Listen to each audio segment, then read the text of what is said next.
দাঁড়িয়েছি স্বামী স্ত্রীর ভূমিকা নিয়ে, নাকি বাবা? তাহলে আজকের যে কয় ঘন্টায় মঞ্চে দাঁড়িয়ে থাকি, তোমার বউ আগে। আরে গায়ে দেখলে তারে চেনা যায়, ওরে ভাবাছে যারে গায়ে দেখলে তারে চেনা যায়। কে কে ধরেন বইয়ের পায়? সকলে ধরেন, না বলতে পারলেও আপনারা গোপনে ধরলেও ধরেন। বইয়ের পা না ধরলে আপনাদের উদ্ধার নেই নেই নেই।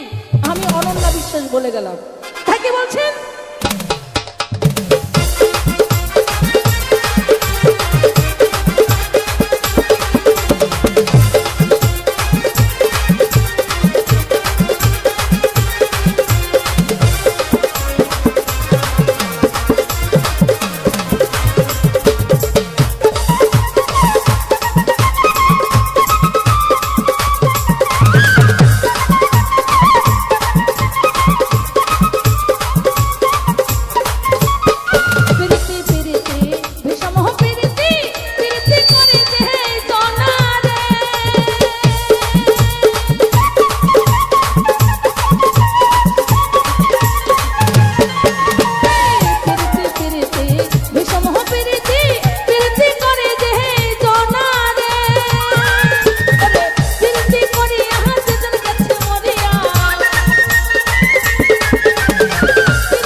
আমার দাদা ভাই, এক দাদা ভাই 20 টাকা দিয়ে পুরস্কৃত করেছে।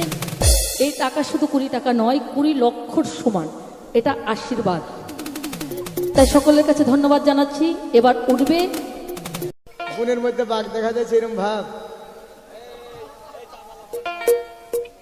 তো যাক, আমি তুমি যে ভাবটা দেখালে ওই ভাবের ভাবুক আমি না, আমি অন্য ভাবের ভাবুক। তো তুমি তো বউ হয়ে গেছো, বউ হওয়া আর মা হওয়া দুইটার মধ্যে পার্থক্য আছে। তো তুমি তো বউয়ের রূপ ধারণ করে ফেলেছো, তোমাকে বউ বলা ছাড়া তার কিছুই করার নেই। আর মারও ধারণ করলে মা ডাকটা পাওয়া যেত। এখন বউর গন্ধ আলাদা, মার গন্ধ আলাদা, নাকি? তো বউর গন্ধটাই তো অন্য জায়গায় চলে যায়। তো তুমি সেই জায়গায় যখন আসো, চিন্তার কোনো কারণ নাই। সেটা পরে কখন বলা যায় সেটা পরের কথা, ও ছাড়েন। তারপর এখন বলেছে কেমন যে তোমরা পা ধরো, তুমি এ কথা লাগবে ঘুরি বলো, ফের উঠি বলবো, অবশ্যই ধরি। পাই পেয়ে তো ধরি, গাল তো ধরিনি, ধরতেও হয়। সে কেন ধরি তুমি সেটা জানো, এর জন্য বেশি আর বলিনিও না, প্রয়োজন হলে দেখবো। আর একটা কথা বলেছে যে হযরত আলী একদিন ফাতেমার পা ধরছিল। হ্যাঁ ধরছিল, ওটা অন্য বিষয়। তর্ক বিতর্ক হলে ঝামেলা হলে অনেক কিছুই হয়, নাকি? স্বামী স্ত্রী তর্ক বিতর্ক কোনো কারণবশত এই কারণের জন্য ধরছিল, সেটা ওদের জগৎটা আলাদা, সেটা তোমরা হইতে পারবে না। সে সারা জাহানের মা, সারা দুনিয়ার মা, সারা মাকলুকাতের মা। তোমার মতো মেয়েকে দেখলে তো এই কথাকে বলতেই পারবে না, ভাবটাই তো কামিনী ভাব, কিন্তু সে হলো জগৎ জননী, তার ব্যাপারটা আলাদা। বলিলা তুমি বুঝবে না, কারণ বউ হয়ে গেছো যে বুঝবে কি করে। তো যাক, এখন আমি একটা গান গাই। আমি কোন ভাবে আছি তোমার প্রশ্নের জবাব পাবা, যেভাবে গাইছো সেভাবেই দেবো। চিন্তার কোনো কারণ নেই। আমার প্রথম ভাবটা কেমন জানো? আমি কার দিবানা? আমি পীরের পামে, পীরের প্রেমে প্রেমে, পীরের হাওয়া, প্রেমের হাওয়ায় আমি পাগল দিবানা। অর্থাৎ তোমার ভাব মিশাইলে আমার চলবে না। আমি আশরাফুল মাখলুকাত, আমি খলিফা, আমার উপরে নূরের দায়িত্ব, আমার উপরে এলেমের দায়িত্ব, আমার উপরে সৃষ্টির দায়িত্ব। এই দায়িত্বগুলোই বিশ্বজগতে আল্লাহ পুরুষের উপর দিয়ে গেছে। কাজী তোমার ভাবের সাথে আমার ভাব অনেক পার্থক্য। ওরে মুর্শিদের প্রেমে পড়েছি আমি, দিবানা হয়ে গেছি আজি। মুর্শিদের প্রেমে পড়েছি আমি, দিবানা হয়ে গেছি আজি। মুর্শিদ আমার নূরের ফুল, তিনি নবে রাসূল। মুর্শিদ আমার নূরের ফুল, তিনি নবে রাসূল। মুর্শিদ আমার নূরের ফুল, তিনি নবে রাসূল। মুর্শিদের প্রেমে পড়ে আমি, দিবানা হয়ে গেছি আজি।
ফকিরে ফকিরাই খোদাতে কেউ কাউরে হই নাচে ভুল তিনি নেবে নাচুল মুর্শিদ আমার নূরের ফুল তিনি নেবে নাচুল আরে মুর্শিদ আমার নূরের ফুল তিনি নেবে নাচুল মুর্শিদ আমার নূরের ফুল তিনি নেবে নাচুল। তাহলে আমি এইরকম একটা প্রেমের মধ্যে পড়ে আছে। এখন তোমাকে বউ বলার সময় টাইম আমার নাই। এখন দেখো যদি আমাকে মজাইতে পারো তাহলে তোমার ওই বউয়ের সামনে যাইতে পারি, আর যদি আমাকে মজাইতে ডাকতে না পারো তাহলে আমি যাইব না। কিন্তু আমার স্বভাব একটা আছে, আমি ভোর জাত, ফুলে বসে আমার স্বভাব, আর ফুলের মধু খাওয়াও আমারও স্বভাব। এখন ফুল যদি ফুটাও আমার কাজ হইলে জায়গাটা দিয়ে যাওয়া। তা কি বলেছে?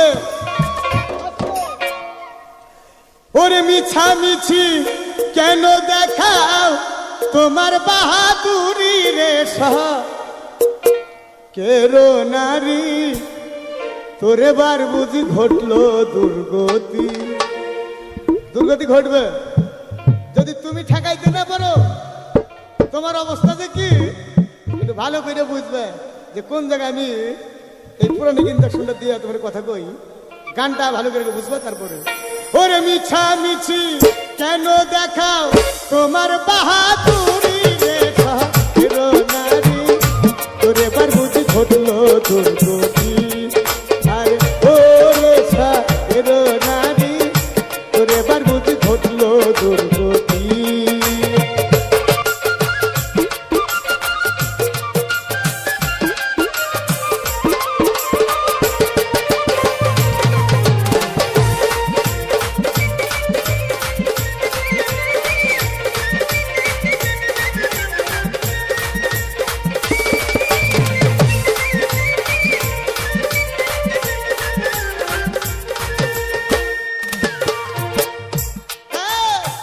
বাগানে ফুল ফোটা বানা খবর কবু তো বুঝবে না। বাগানে ফুল ফোটা বানা খবর তো কবু বসবে না। থাকাও দেখি ও গো নারী তোমার ফুলের পরাগ ধনী রে এরো নারী তোরে বার বুঝি ঘটলো দুর্গতি। আর ওরে এরো নারী তোরে বার বুঝি ঘটলো দুর্গতি।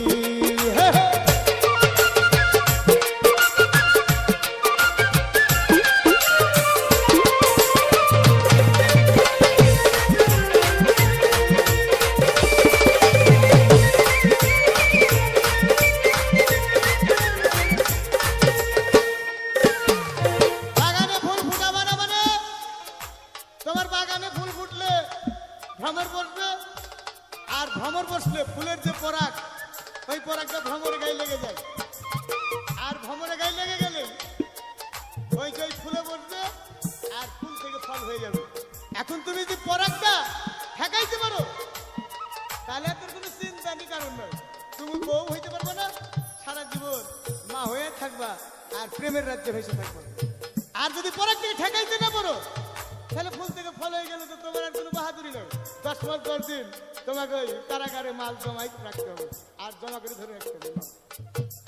মালিকের মাল যে মালিকেরই মাল হোক ওই মালটা গোডাউনে রাখবো। 10 মাস 10 দিন ওরে বাবারে মরছি রে, এইবার বাঁচলে বাঁচি রে, এইবার যদি বাঁচি আর জীবনে কাম করুক না। আবার যে ঠিক আছে তোকে বলে এইবার পাইলে হয়। তো শোনো, এই যে 10 মাস 10 দিন কষ্ট করবা, এক বিন্দু গেলেই তো এরকম কোথা কোথি শুরু। যদি গুড়া সারেক বিন্দু চলে যেত তাহলে কি অবস্থা হইতো? তাহলে তো আমার ভেই ঠিক করবে। পারলে এটা ঠেকাইও তাহলে বাঁচার কিছু কাম না, নাহলে অন্য ভাবে কোনো ভাবুক নাই। এটা তোমার কয়ে দিলাম, এটা আমি সে ভ্রমণ যায়।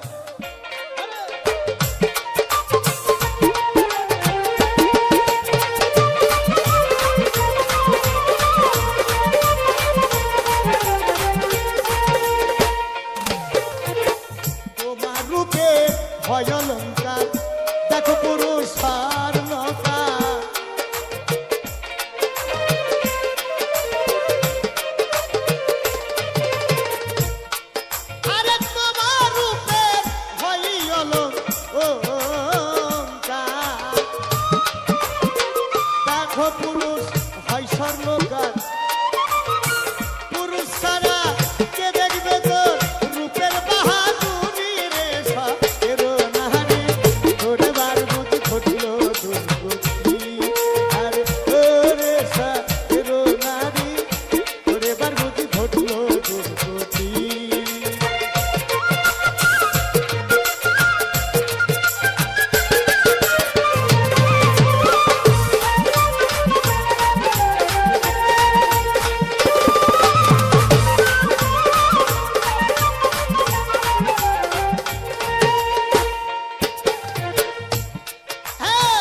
লিখেন গোসাই বলছে ভেবে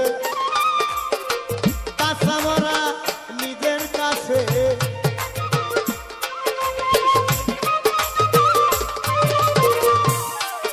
আরে লিখেন গোসাই বলছে রে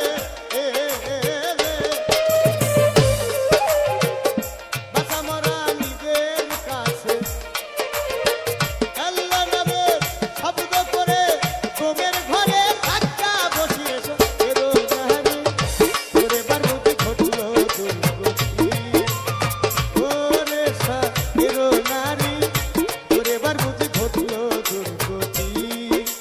এখন আমার কাছে প্রশ্ন, ফতেমার একদিন পা ধরছিল হযরত আলী, এটা হযরত একদিন রূপের বড়াই করছিল, নিজের রূপ দেখে, নিজের সেকেল সুরত দেখে ও মনে করছিল আমার মতো শক্তিশালী আর পৃথিবীতে কেউ নাই।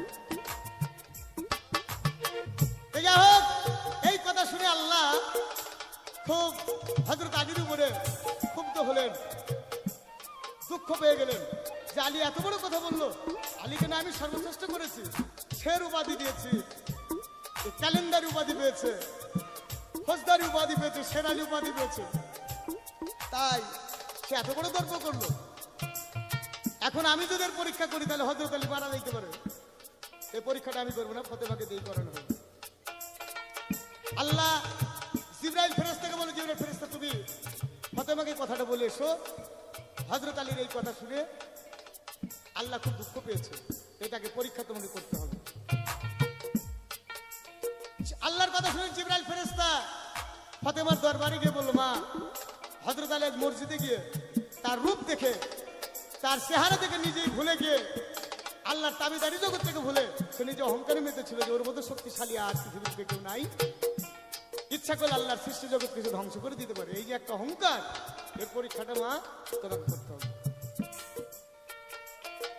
এখন এই কথা বলে জিবরাইল চলে গেল। ফতেমা এই কথা শুনে হযরত আলীকে পরীক্ষা, কোন পরীক্ষা? হযরত আলী বাড়ি আসলো, বাড়ি আসার পরে ফতেমাকে বলছে, জহুরা আমাকে এক গ্লাস পানি দাও। পানিটা খাওয়ার পরে, দেওয়ার পরে ফতেমা বলছে, জহুরা যে স্বামী, আজকে আমি এমন একটা পুরুষ দেখলাম, তার এত রূপ চেহারা আর এত শক্তিশালী পুরুষ আমি জীবনেও দেখিনি। এখন হযরত আলী মনে মনে চিন্তা করলো, আমার চাইতেও রূপের পুরুষ, শক্তিশালী পুরুষ, তাহলে জহুরা তো অন্যভাবে থাকে, মনের ভিতরে একটা অন্যরকম ভাবলে বলে, সে পুরুষটা কেমন আমি দেখতে চাই। বলো পুরুষটাকে তো এমনি এমনি দেখা যাবে না। দক্ষিণ ময়দানে পাথরের উপর একটি পাখি থাকে, ছোট্ট পাখি, খঞ্জনি পাখিটার নাম। ওই পাখিটাকে যদি ধরে আনতে পারেন তাহলে এই পুরুষটাকে দেখতে পাওয়া যাবে। এই একটা ফতেমা কথা বললে হযরত আলীকে বলে দিল। এখন হযরত আলী সেই পাখিটা ধরার জন্য সেই দক্ষিণ ময়দানে চললো, সেই খঞ্জনি পাখির আশায়।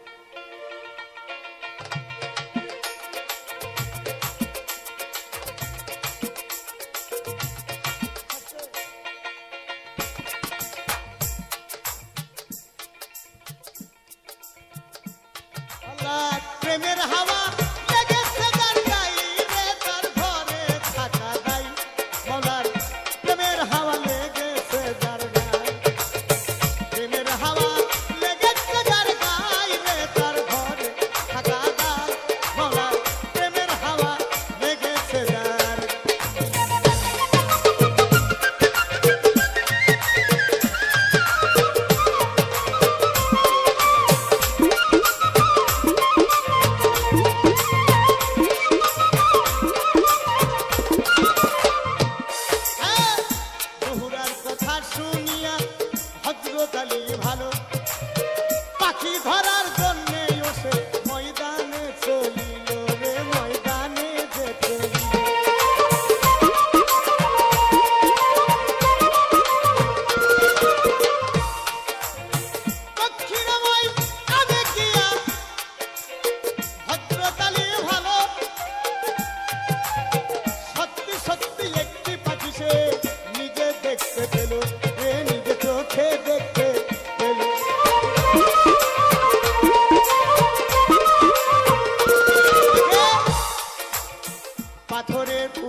গাইছে গান।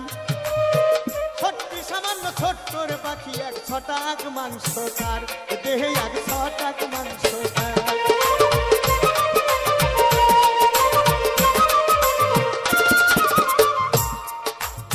সামান্য পাখি ধরার জন্য জহুরা আমারে পাঠাইলো। এই পাখিটা ধরবো তো আমার হইবে কি যে ভালো। এবার এক পা দুপা করে আলি হাই রে, এক পা দুপা করে আলি পাখি ধরতে এগিয়ে যাই রে, পা গেলাম আল্লাহ প্রেমের হাওয়া লেগেছে তার গায়ে, আল্লাহ প্রেমের হাওয়া লেগেছে যার গায়ে রে, তার ঘর ঢাকা গায়ে মরার প্রেমের হাওয়া লেগেছে তার গায়ে।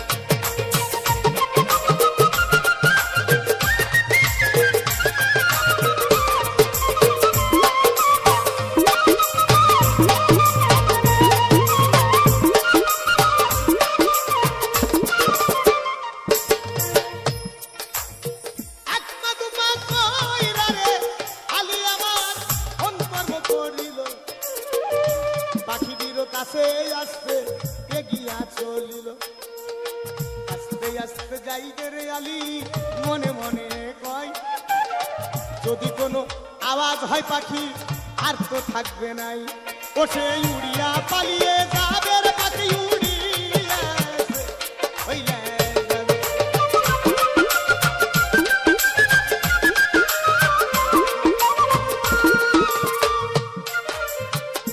এই কথা ভাবিয়া হযরত আলী আস্তে আস্তে যায়, আস্তে আস্তে যাইয়া রে পাখি একটি পাও ধর।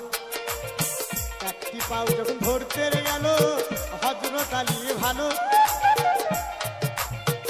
এমন একটা ঝাপটারে মারলো পাখি হযরত আলীর গায়ে, আয়ো রে।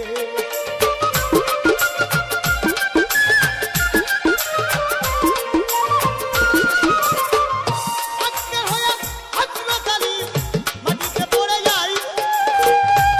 পরে জ্ঞান ফিরিয়া আল্লাহর কাছে ফরিয়াদ পাই। আল্লাহকে যে বলছে আলী দয়াল আপনারে জানাই, সামান্য পাখির পায়ের আঘাত আমি পড়ে গিয়া অজ্ঞান হইয়া যাই। পাখি যদি আমি ধরতে না পারি কি জবাব দিব তবে, বাড়িতে যে আছে বসে আমার জহুরা এই হবে রে, জহুরা যে ভাবে।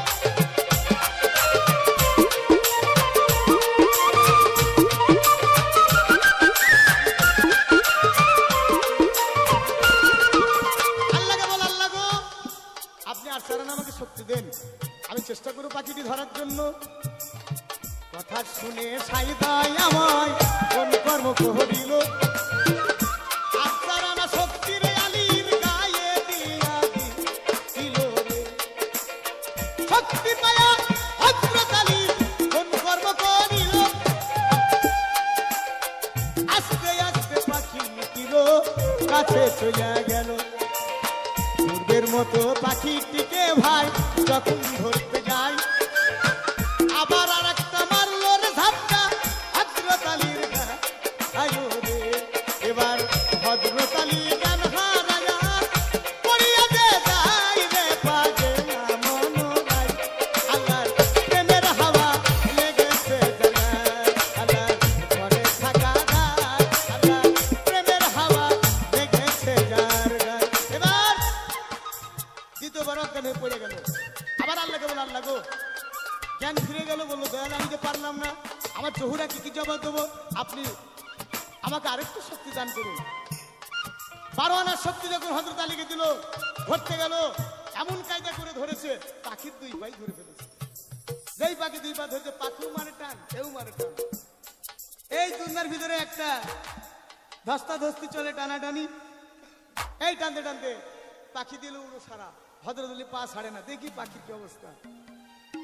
পাখি উড়ে 7 ভাগ আসমান 7 ভাগ জমিন ঘুরতে থাকলো। হযরত আলী কিন্তু পাখির পা ধরে অজ্ঞান।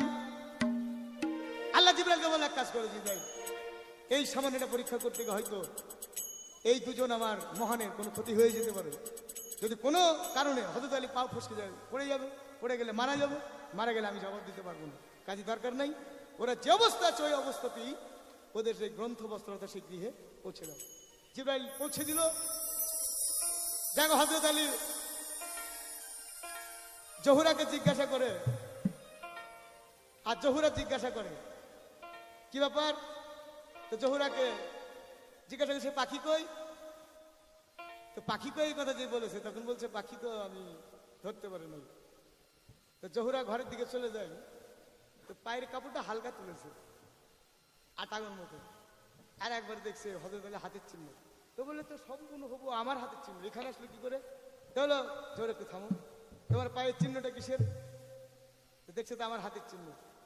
এই চিহ্ন কি করে হলো। তো বললো আপনি ছাড়া আমার পায়ে হাত দেওয়ার মধ্যে বিশ্বের কেউ আছে। বললো না। এখন কে যে পাখি আর কে যে বিবি এইটাই বোঝা কঠিন। কাজী ওদের লীলার ক্ষেত্রটা পাকপাঞ্জতনের ক্ষেত্র, আল্লাহর ওহী শক্তি তাদের মধ্যে ছিল, তাদের এমন একটা গুণ ছিল। তো বললো দিনি তুমি, তোমাকে একটা প্রশ্ন করলাম, ওই জহুরা একটা দানা দিয়ে লক্ষ লক্ষ মানুষে খাইতে পারতো, এই দানাটা কোন দানা, এই দানাটা কিভাবে ও পাইল। আর কোন নারী তো পাইনি। ফাতেমার সেই তো নারী আরো ছিল, মা হাওয়া ছিল, ছিল না।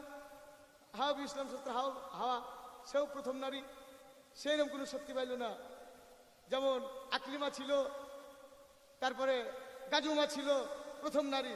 আকলিমা ওই আদমের প্রথম মেয়ে, গাজুমা প্রথম মেয়ে, এরা পেল না। মুসা নবী ঈসা সাল্লামের মা মরিয়ম, সেও একটা বিখ্যাত জ্ঞানী, হাদিস কোরআনে তার নাম সে পাইল না। ফেরাউনের স্ত্রী আসিয়া সে পাইল না। তারপরে রাবিয়া বস্ত্রী সে সারা জীবন বিয়ে করে সেইরকম কোনো শক্তি পাইল না। ফাতেমা কিভাবে পাইল, তুমি কথাটা বলো।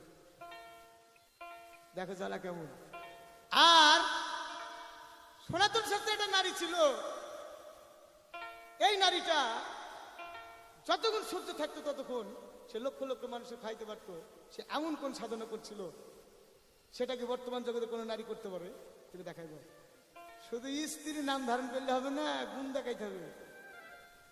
শুধু ডামাটি ঘুরাইলে তো হবে না, এই গুণগুলা দেখাও। যদি দেখাইতে পারো অবশ্য বুঝবো তোমার মধ্যে সেই সত্যি বিরাজ করছে।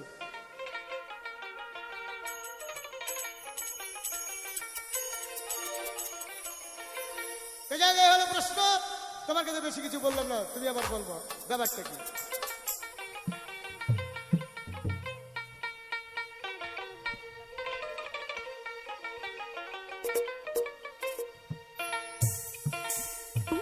আপন মানুষ না বড় দায় রে, কাছের মানুষ না বড় দায়। আপন মানুষ চেনা খুব কঠিন। কত গান গান না মেয়েছিল না, রাতে ভালোবাসে আর দিনে গেলি গাল গানা গেলি মিশি তোমার বহু কথা বলি ফেলতো আগা ওরা না জেনে। ওই জন্য তোমরা চিনতে পারো না বলে তোমাদের অবস্থা। চাইলে পরে চাইলা ভোলা, বুকের মাঝে কষ্টের মেলা। আপন মানুষ সবচেয়ে বেশি আপন রে কাদায়, আপন রে কাদায়। আপন মানুষ চেনা বড় দায় রে, কাছের মানুষ চেনা বড় দায়। আপন মানুষ চেনা বড় দায় রে, কাছের মানুষ চেনা বড় দায়। চাইলে পারে চাই না ভোলা, বুকের মাঝে কষ্টের মেলা। আপন মানুষ সবচেয়ে বেশি আপন রে কাদা, আপন রে কাদা। আপন মানুষ চেনা বড় দায় রে, কাছের মানুষ চেনা বড় দায়।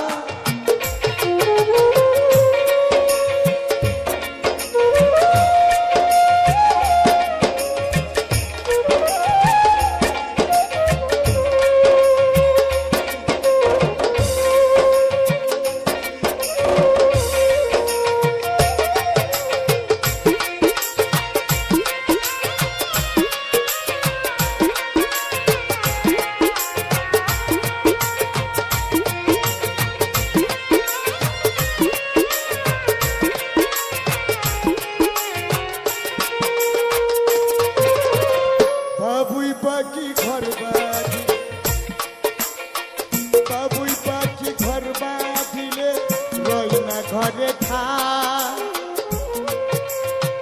ঝড় বাদলে কাটাই গেছে ঘরের দরজা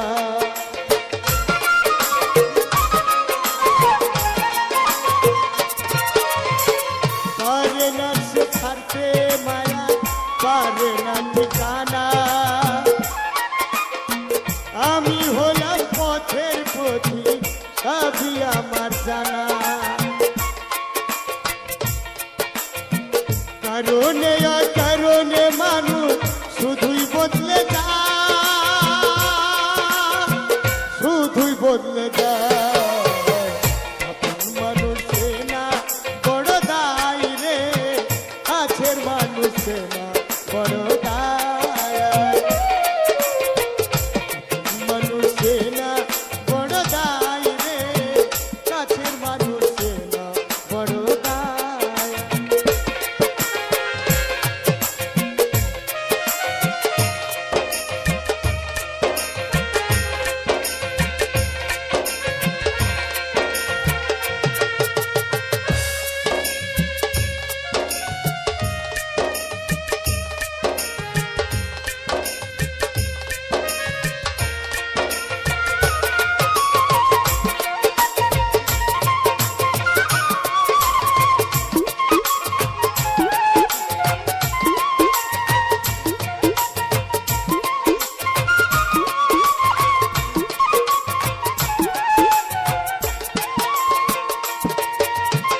স্বার্থ ছাড়া হয় না কেহ কারুর আপনজন সুখে থেকো ভালো থেকো করবো না পারো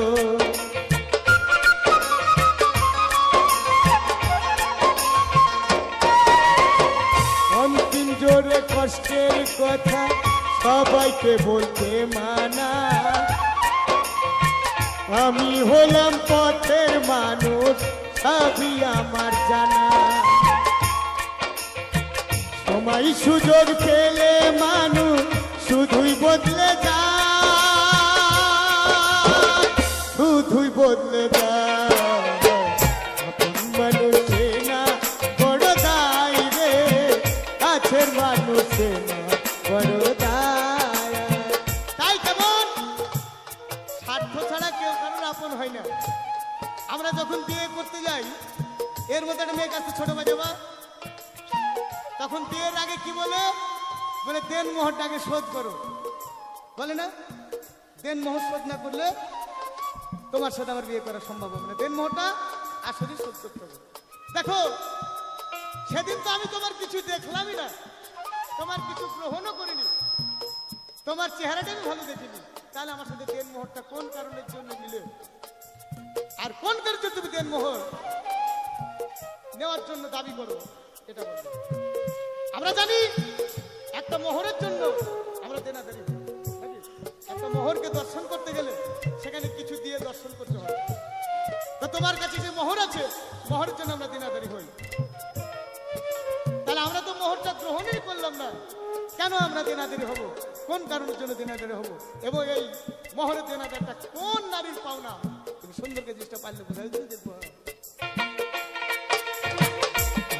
মানুষে না বড় দায় রে কাছের মানুষে না বড় দায় মানুষে না বড় দায় রে কাছের মানুষে না বড় দায়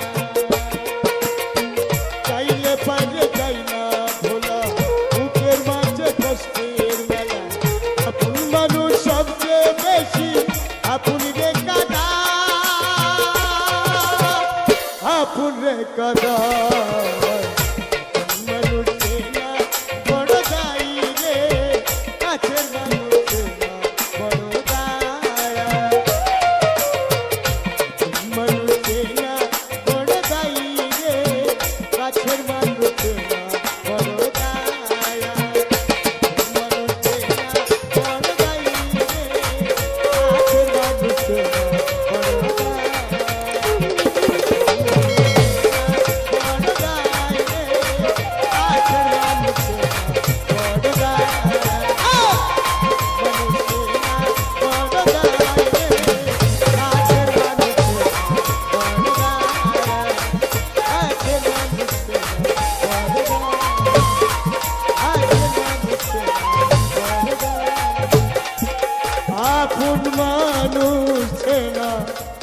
বড় দাম